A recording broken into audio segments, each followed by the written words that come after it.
Good morning and welcome. What's up, nerds? It's your boy, the OG GM, coming to you live, large and in charge on a Tuesday morning, the 25th day of April, 2023.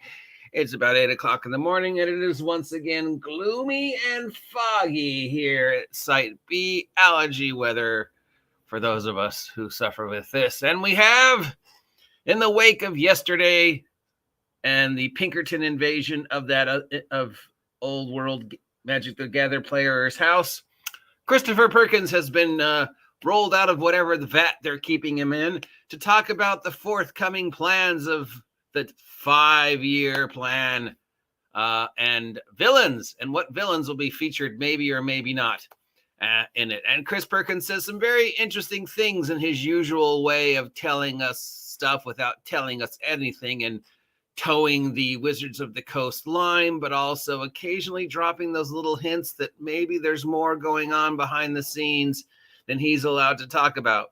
Sometimes I'm very angry at Perkins, obviously. Sometimes I, perpetuate this silly rumor that the Chris Perkins we see is not the real Chris Perkins, because if you look at Chris Perkins, Acquisitions Incorporated, early stuff before 5e, you look at Chris Perkins during the first year or so of 5e, and then you look at Chris Perkins as Acquisitions Incorporated and 5e goes on, and then you look at Chris Perkins after he quit doing Acquisitions Incorporated and let Jeremy Crawford take over, and then all the stuff that has happened with Wizards of the Coast still since then.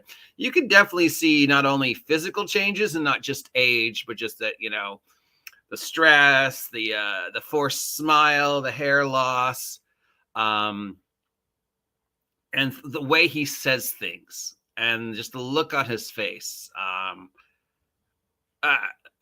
don't think he is as happy with the direction Wizards of the Coast and Dungeons and Dragons is going as he claims he is. But that's my personal opinion, and who cares what I think, right?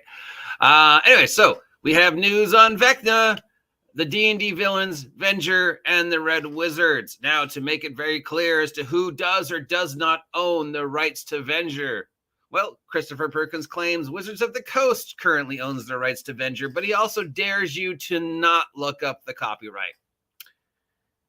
Which, of course, means people are going to go look up the copyright to Venger. So how much of the cartoon does Disney still own? How much of the cartoon does the original creator still own? And how much of the cartoon does Wizards of the Coast still own? I don't know anymore. As far as I'm concerned, what the creator of the cartoon says about the cartoon is canon to the cartoon. Anything after that is just alternate timelines. Wizards of the Coast can say whatever they want about the characters who they may or may not have killed in the movie, which Chris Perkins claims was a success. Chris Perkins claims in the interview, oh, yeah, the movie was a success. Have you, in fact, seen the numbers, Chris? Because you're 100 million in the hole right now. But that's okay, because you've got to toe the company line. So here's what we know.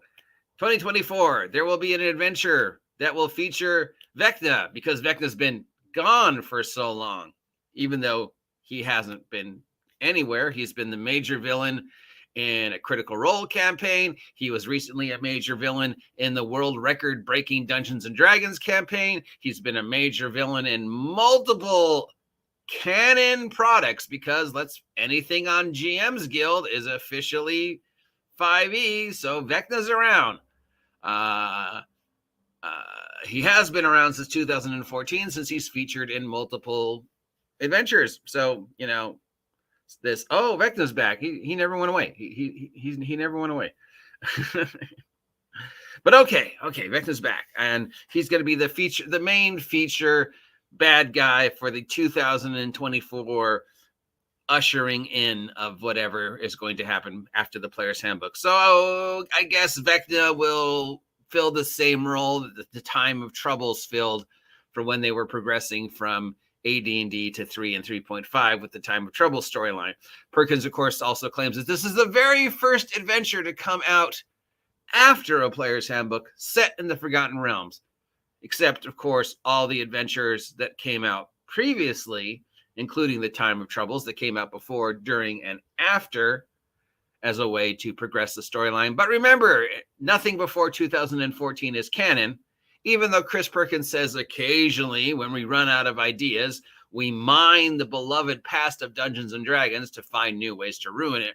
So now that we've reached the end of the 2023 storylines we've written, and we've got this 5-year plan / 5-year ticking time bomb hanging over our heads, we're dipping into the past that we, say didn't exist before 2014. We're bringing up Vecna, we're bringing up Venger, we're bringing up the bad guys, the League of Malevolence, and we're bringing back the Red Wizirds of Thay. Again, Chris, the Red Wizirds of Thay never went away.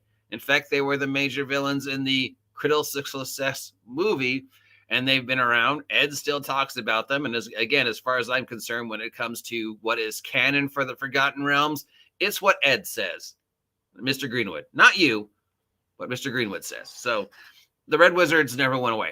But so they're dipping into the past of the Red Wizards, and they're going to feature mainly in 2025. And the main villain of 2024 will be Vecna. But we're also bringing back the League of Malevolence. Who's that? Well, it's sort of like the Dungeons and Dragons version of the Legion of Doom, but you don't know as well as about them. They are the bad guys from the action figures and a couple of who appeared in the cartoon, like Kelek, Warduke, a couple others. Are they going to bring back Bargle? It's funny because if you read the reactions to this, almost everyone is, where's Bargle? Where's Bargle? Where's Bargle? I leave it to you to find out if you know who Bargle is or not. But he is a famous D&D villain wizard. Why not Emrakul the Chaotic? Where's he? So, yeah, the Vecna book is going to be a big part of the anniversary. It's going to be multi-plane jumping. It's going to, I guess, explain the transition between 5 and 5.5 or whatever they're calling it. The thing that is backwards compatible, but you still need to buy. And then somewhere down the line, we'll have an adventure that features Venger. Is Venger a red wizard because he wears red? No, he's a half demon. He's got the one horn. He's got the thing with Tiamat. Will there be any mention of the fact that Venger is Dungeon Master's kid? And the whole reason why Dungeon Master kidnapped those kids from our Earth to bring over to the realm of D&D was to kill his son so he didn't have to?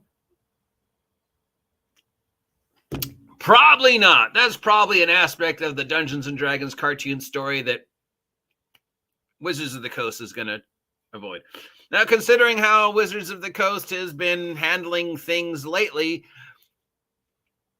as much as I love Vecna, as much as a kid I love Venger, and as much as I love the Red Wizards of Thay, I also want you to leave them alone. And how about making new stuff? How about introducing a new villain for 2024? How about introducing a new group of villains for 2024? How about introducing things that are unique to you and 2024 Dungeons and Dragons, as opposed to mining the past that you continue to also insult and try and destroy?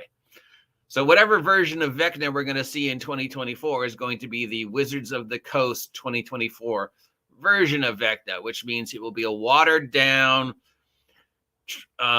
forgivable, not evil, just misunderstood villain who doesn't really do anything bad. The Venger of 2025 will not be well, let's face it, Venger in the cartoon was pretty incompetent because at no point in time could he actually deal with the kids. So I guess he'll be a bumbling buffoon like Thaco the Clown, and whatever version of Warduke and Kelek and the others we get will also just be more like the bumbling villains as they were portrayed in the cartoon. Derp, I'm Warduke, gonna burn down the village. Oh, the village is made out of stone. I can't burn. Oh, here come some kids. Oh, I better run. Derp, I'm Warduke. And Vecna will be like, oh, I could do something evil to you, but instead I'm going to go play some of the flowers and order my latte at the thing. Leave our past alone. You can't say stuff like the past is problematic. The past of the hobby doesn't count. Only the stuff we've made for 5e counts. Nothing before 2014 counts. Nothing before 2014 exists. All the stuff that, 4th edition. Hi, it's me, 4th edition. I'm still here. I'm not problematic. 3rd edition, 2nd edition, 1st edition. All those things you accuse us of because we played those versions of the game and how the older versions of the game are racist and problematic, and that you don't want to mine the past of the hobby because it is problematic. You want to create brand new stuff for the brand new generation of players, but then you mine the past in an attempt to appease the old school players who you pissed off so royally during January. But then you take these beloved characters from the past and you ruin them. And then we get upset. And then you say, oh, well, the old characters were problematic, so we changed them. The past of it doesn't exist. There is no past to D&D other than what we've made for 5th edition. This new edition is brand new. It's completely new, completely different, but it's backwards compatible. You will have to buy a new player's handbook, but you won't have to buy a new player's handbook. We're making a new player's handbook. We're making a new monster manual. We're making a new Dungeon Master Guide. You're going to have to buy them on the digital because we're taking everything digital, but don't worry because it's completely backwards compatible and you won't have to buy anything new. We hate the past of D&D. It's problematic, but we continue to mine the past of D&D because we have no new original ideas. So rather than come up with something that is unique to 2024 Dungeons and Dragons, we're just going to continue to destroy the past because it's problematic and continue to alienate the older players who actually love the hobby and give a damn about the hobby with the sparkle troll argumentative players, knowing full well that no matter what you do in 2024 on, and no matter what you do with these characters, and no matter what attempts you make to appease the fan base who you devoted so much time to alienating, you will still receive negative responses. No matter what you do to Vecna, somebody will be triggered. Somebody will find it racist, sexist, homophobic, transphobic, identity theft, racial appropriation. The Connie Changs of the world will come after you. And the older players who respect the history of the game will go, why the fuck would you do that to Vecna? That's not who Vecna is. I mean, even Joe, who loves D&D and has built much of his character arcs around Vecna, will probably go, what are you doing with Vecna? And then we'll just all go back to, okay, Ed Greenwood, the guy who has the end say on what's going on with the Forgotten Realms as far as anybody's concerned. What do you think about the Red Wizards? What do you think about Vecna? And as for Venger and the D&D cartoon, as far as I'm concerned, the cartoon is the canon. The end of the cartoon is the canon because it was created by the fans and the original writer. Anything Wizards of the Coast does afterwards is just some fever dream that may or may not have really happened. Kind of like the first, kind of like Phantom Menace. Sure, it's Star Wars canon, but none of us acknowledge it as Star Wars canon. It's just that was a dream that R2 had. Those never really happened. Midichlorians? Yeah, no. Clone Wars is canon. Those 3 movies, not canon. So, yeah. Which leaves us back where we started with. We have no idea what you have planned. I don't think you actually have any idea what you have planned. You're just sort of spitballing your way through nonsense in the hopes that something works for you and gets you out of this perpetual tornado of mistakes that you are consistently making.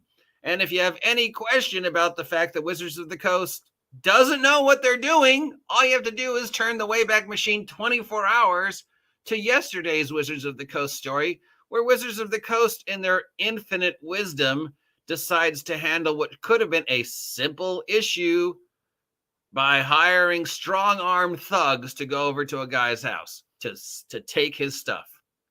We talked about that yesterday, and I'm sure we'll talk about it more later today as we get more information. But there you go. There's your token. Wizards of the Coast is doing stuff, and it's probably going to end up being bad. News of the day. If you want to hear me talk more about this, let me know. If you never want to hear me talk about this topic ever again, let me know. What are your thoughts about them doing this? And yes, will we see Bargle show up? DM Kurt, tell us who Bargle is for those of us who don't know. But yeah, so that's going on with things. Any thoughts on Venger, Vecna, or the League of Malevolence, or the Red Wizards, or whatever? Also, I guess because other game companies have now been saying this kind of jokingly, but I have, jokingly, I have to assure you that if you choose to buy my merch on Big Geek Emporium legally, and then review my merch that you purchased at Big Geek Emporium or from me directly through the Patreon, I will not send the Pinkertons after you, even though I know somebody who used to work for them. So please feel free to, with no threat, head on over to Big Geek Emporium. Check out the OG GM's Adventures, Minions on a Mission, issue 1 through 11. Purchase them, review them, talk about them, give them to other people. I will not send the detectives or strong-arm thugs over to your house. In fact, I encourage you to show them on your YouTube channel to talk crap about me or whatever you want, because it's free press. And really, Wizards of the Coast, of all the possible incarnations of ways you could have handled the situation, the very first would have been, hey, look, this guy's doing our job for us. Let him. It's not like people still won't go buy the cards. You didn't lose any money. If anything, all you've done is, once again, aggravate the fan base. Do not give money to a company that hates the fans as much, apparently, as Wizards of the Coast does, or is just as badly run. I wait to see how the remaining few members of the Wizards of the Coast 5e fan base spin this story and the other story. But yay, fans of Vecna, you're probably going to be upset. Fans of the Red Wizards of Thay, well, we already are upset. And fans of Venger, do we even care? There's only one, the Venger Satanis is the only Venger that counts. So go over to Venger Satanis' site and check out Chalt. That's it. That's all I have on this story. If you have any insight on it, let us know. Bargle was the bad guy in the red box basic set, the starter set for the 1980s. Very well written. There you go. Like, share, subscribe. Have a great day. I'm sure I'll be back with more news about something. Till then, see ya.